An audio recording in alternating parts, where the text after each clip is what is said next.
Sports Conversation with Anthony Carlo and Benzino the Hero. And we are back here on AB Sports Conversation. Benzino the Hero. Anthony Carlo. With a very, very a masterpiece of a comeback right there. I told you, man. 2014, I got tricks up my sleeve. We had a lot of tricks up our sleeves. We made a lot of additions to this show. And it's only like the 4th show of this semester.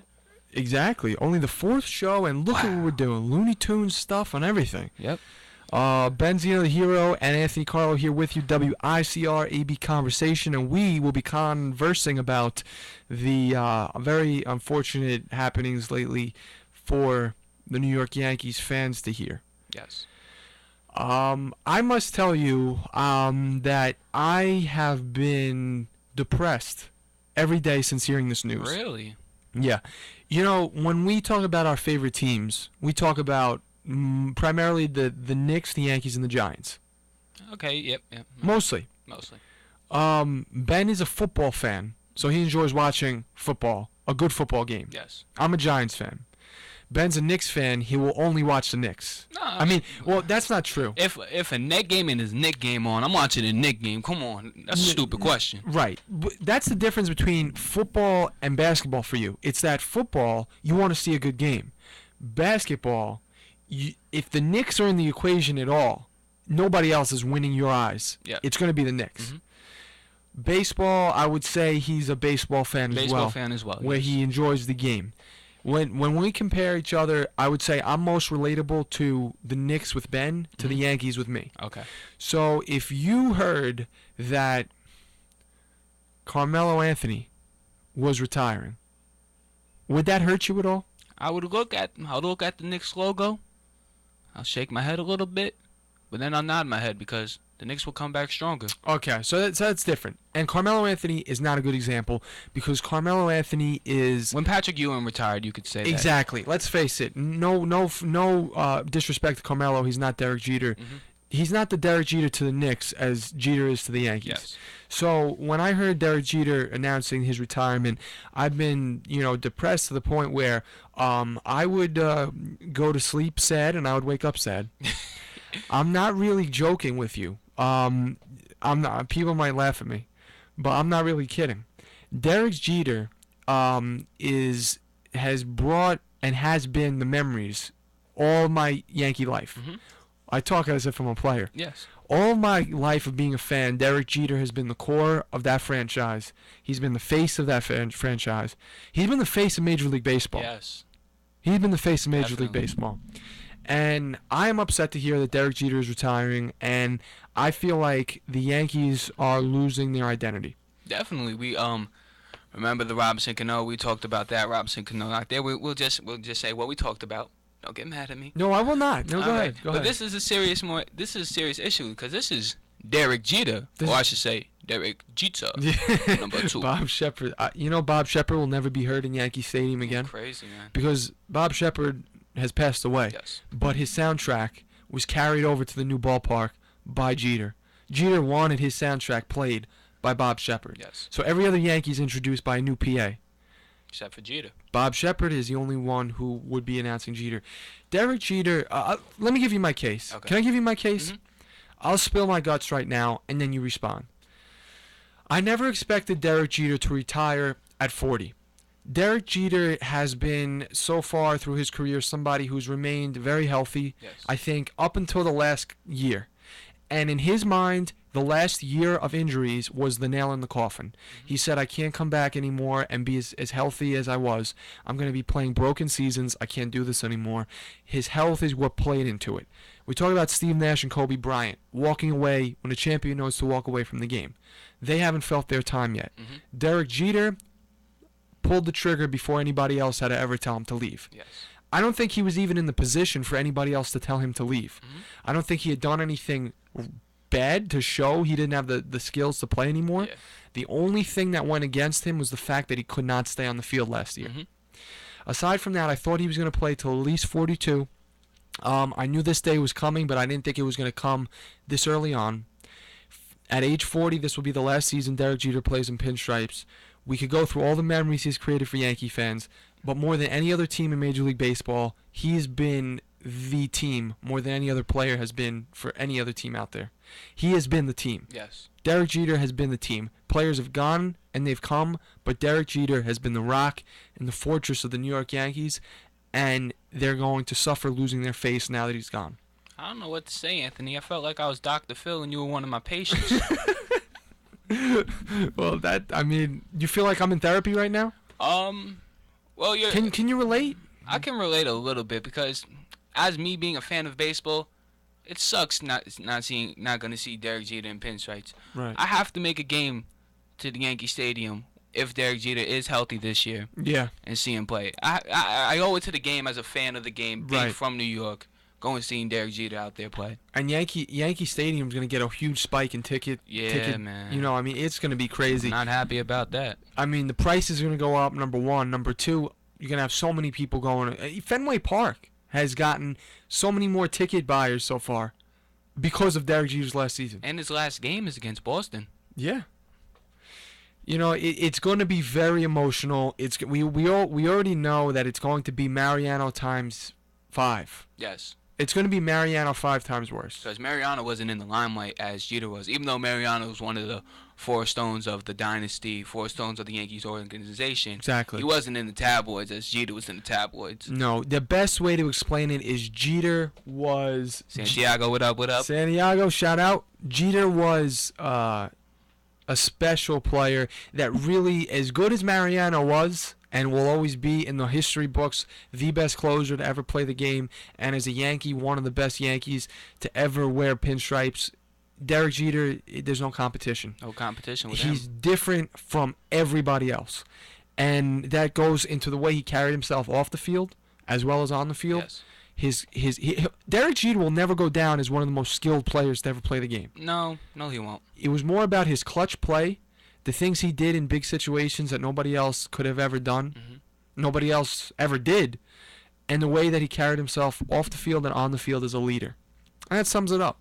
That's what Derek Jeter was. One thing I didn't expect, and I want to get your take on this. Did you really expect him to go out this way, where he announces it to get his farewell tour? I really don't believe Derek Jeter would announce it.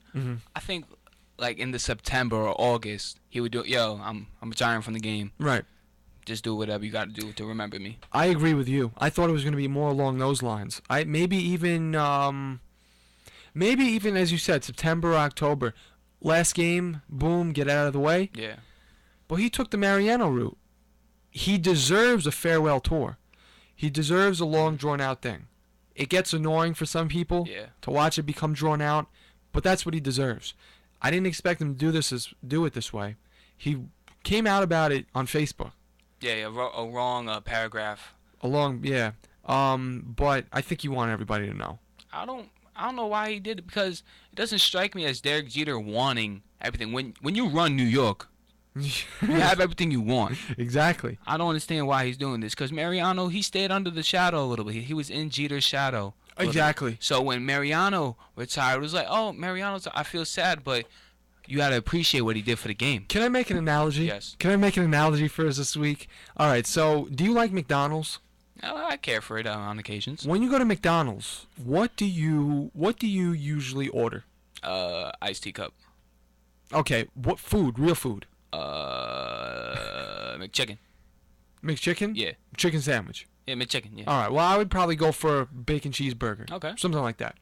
So when you order that burger or that McChicken, Derek Jeter was that burger or that McChicken. Okay. Mariano Rivera, Jorge Posada, and Andy Pettitte, the other core 4, the accomplices to Jeter, would be the French fries, the soda, and the gum that you chew afterwards to get the bad taste out of your mouth. So in other words, you can't go to McDonald's and have a burger without fries, because McDonald's fries is kind of what makes the meal. Yes. So Jeter might have been the main source to that meal, but you needed a Mariano as the fries. You needed an Andy Pettitte as Andy Pettitte would be the gum after. Okay. You needed a soda as Jorge Posada. You needed that supporting cast of food around your main meal. Yes.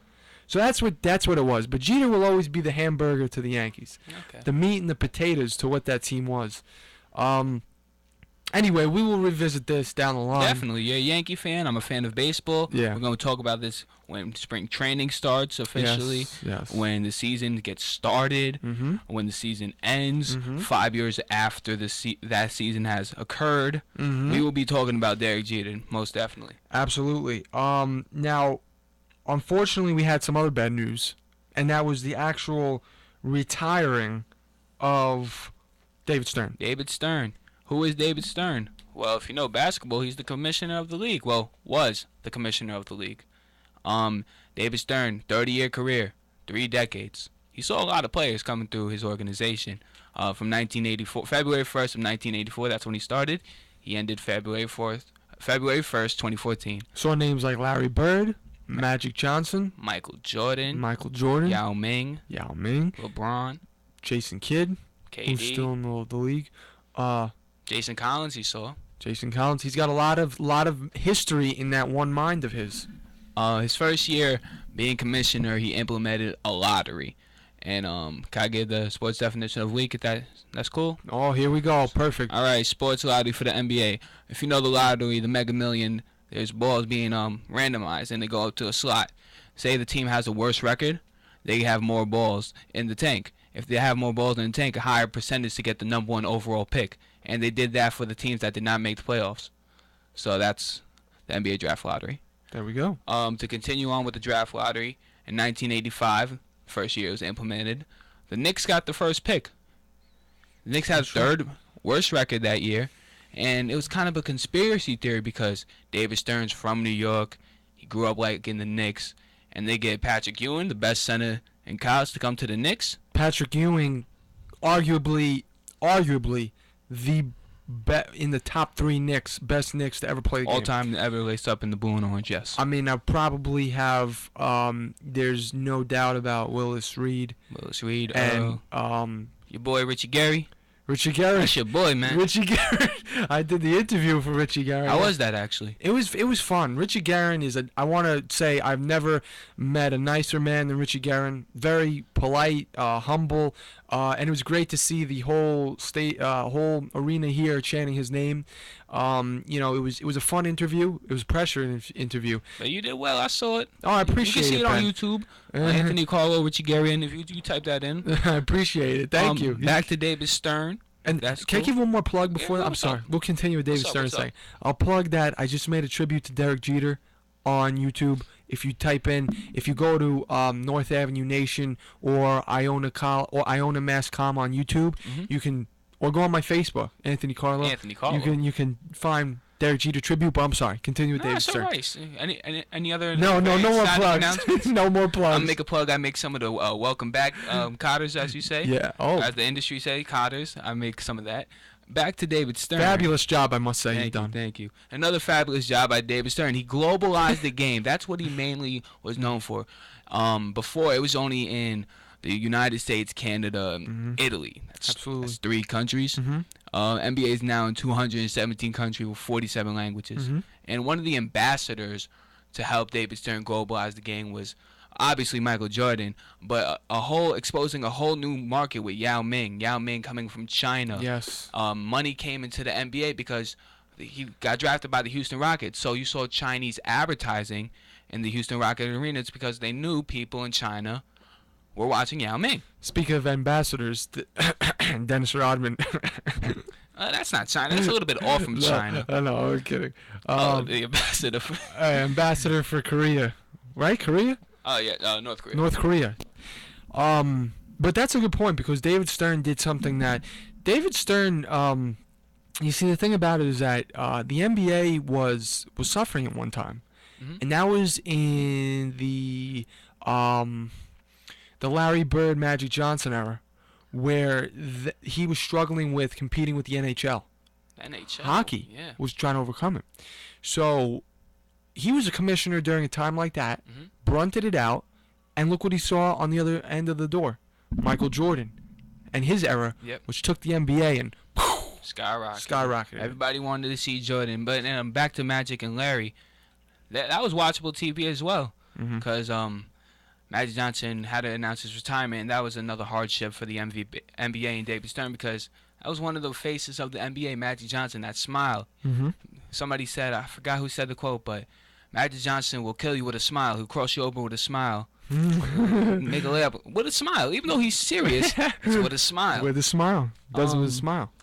David Stern helped the developmental league. It's sort of like the minor leagues and baseball comparison. Right. Teams that the big league teams, as say the Knicks, the Nets, the Hornets, they have D League affiliates, and they develop players that eventually gets called up to the NBA, and the emergence of the WNBA. The WNBA, yeah. So giving women a voice Yes, in the action. because women can play ball too.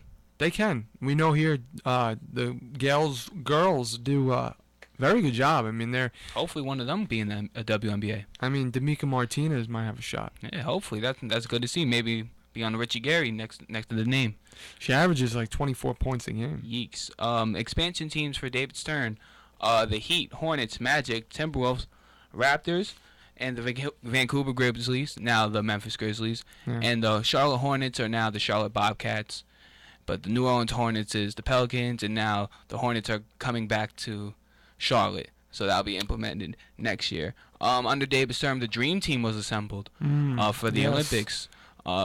Non-professional players before were competing in Olympics. The Olympics was like, yo, David Stern, you want your players to play?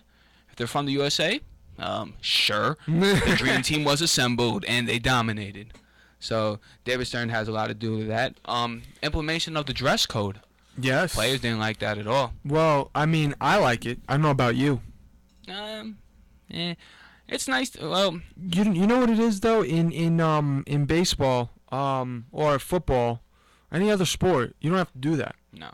So that makes you wonder why in the NBA you have to do that. I don't know. Maybe they're trying to help out Fashion Week. A lot of these players think they're runway models. I like it. I think it's classy. I think it brings I think it brings class to the game. Not to say that basketball is not a classy game, but it's nice to see, it's nice to see a suit involved in a professional sport. It's like going to a job. If you're a CEO of a company, you're not going to dress in a white tee. Exactly. And for that reason, I like baseball better. I mean, I like basketball better than baseball and football in the idea that David Stern implemented wearing a suit if you're not in the game.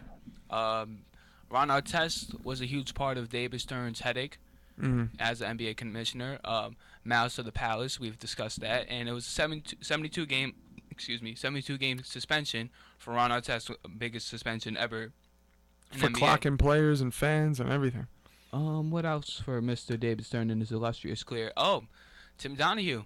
Tim Donahue? No, Donahue. It was in 2007. A referee was altering calls in a game. Yes.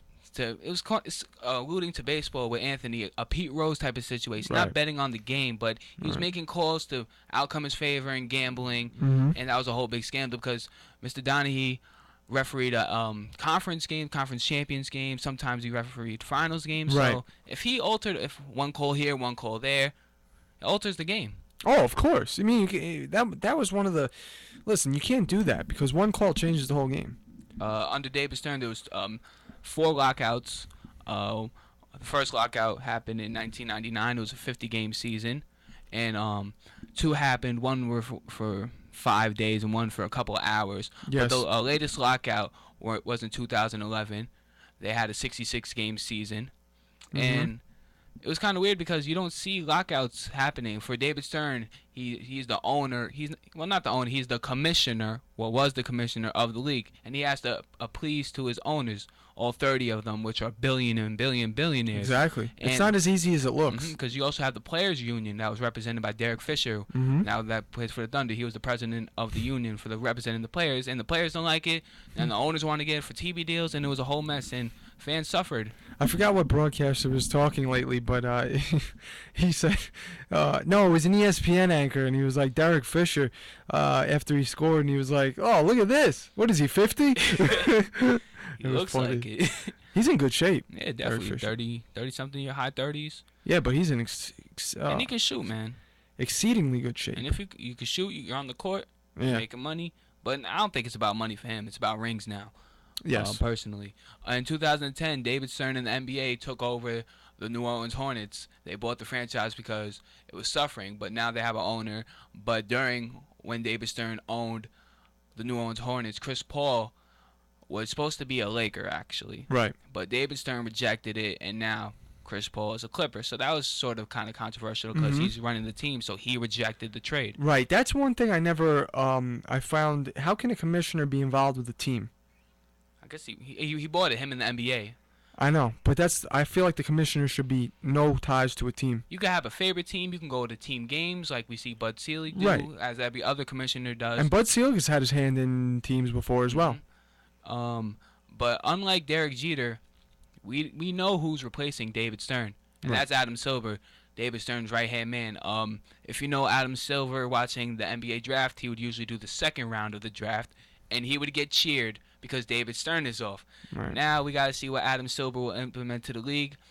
Players are like, since the All-Star game passed, they want a longer break. So players are asking for that. And Right. Adam Silver, even though David Stern was not a slap on the wrist, but he laid the law down. Adam Silver wants to make the league a little bit more stricter with fines and everything, but that hasn't happened because he recently fined Joakim Noah for cursing at the ref. It was like a $15,000 fine or something like that. I mean, which is rightly so. Should have been. Should have been more. You don't. I don't know. He should have been fined. I don't know how much, but Noah was wrong in that position. He was fined a low amount of money, let's say. Right. Well, it was a low amount of money, and people would have thought he would have did more. So we have to see what happens with Adam Silver. Listen, David Stern was as you said, 30 years in the making. He did things for the game, made changes that to be in anything for 30 years and still be there for 30 years, you have to be doing something right. He was on top of his game since day one. Exactly, and it's a very accomplished career for Mr. Stern, and I think that the NBA will be sad to see him go. Definitely. But unfortunately, in sports, we've seen a correlation between players, between commissioners, that there's a time for people to leave, and it leaves us sad, but it brings on something new. Yes. And that's how sports are. That's how they are. It's the new things must evolve. Just like our next show, and Anthony, I think time's up. I think, unfortunately, for all you AB Conversation listeners, our time's up, but I like that. Evolving to our next show, which will be next Monday at 6:15. So everybody, please join us next Monday. Thank you for tuning in today. Thank you. We hope we satisfied all your sports needs, and we will see you next Monday. Have a great week, everybody, Peace and out. stay safe.